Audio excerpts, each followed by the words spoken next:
Ayan, magluluto tayo guys ng gulay na may fish, na may fried fish. Ayan. Una, nagpakulo ako ng tubig na may kasamang bagoong na konti. Then, nilagyan na natin dyan yung tawag dito, kamote. Pagkalaga na natin ng kamote, kasama na rin yung fish.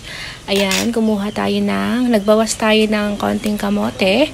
Then, ayan, durugin natin para tumimis yung sabaw ng ating nilulutong gulay. So, ayan na nga guys, diba? Kain na makasarapan talaga ng gulay. Mapaparami na naman tayo ng kain pag ganito ang ating ulam. Ayan, sulit na sulit once na ikaw ay merong gantong ulam. Ayan. Then, ayan na nga, nilagay ko na.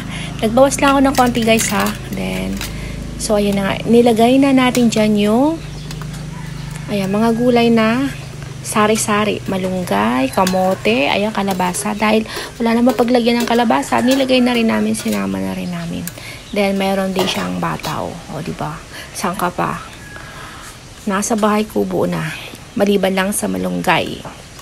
Then, so, ayan na nga guys. Inalis natin dyan yung, sahog, yung bangus na pinirito para hindi madurog yung ating mga fish na yan. Then, ayan na nga. Tapos, papakuluan na lang natin. Yan guys, may timpla ng konting bagong yan. Sinabay ko na sa paglaga ng kamote. Pagpapalambot ng kamote. Then, ayan na nga. Balikan natin after ng ilang minuto. Then, ayan na nga. Makalipas ang ilang minuto. Ayan. O, diba? Ang sarap ng tingnan. Nakakatakam na talaga guys.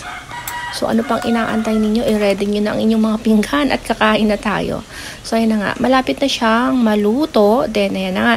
Nilasahan natin. Then, kulang pa sa panlasa. Ayan. Magdadagdag tayo ng konting salt. Ganyan lang naman guys magluto ng gulay. Papakuluan mo lang yung kamote. Kasama na yung konting bagoong. Kasama na yung pritong isda. Ayan. Ganyan lang kasimple. Ganyan din kadali. Once na ikaw ay magluluto. Ayan.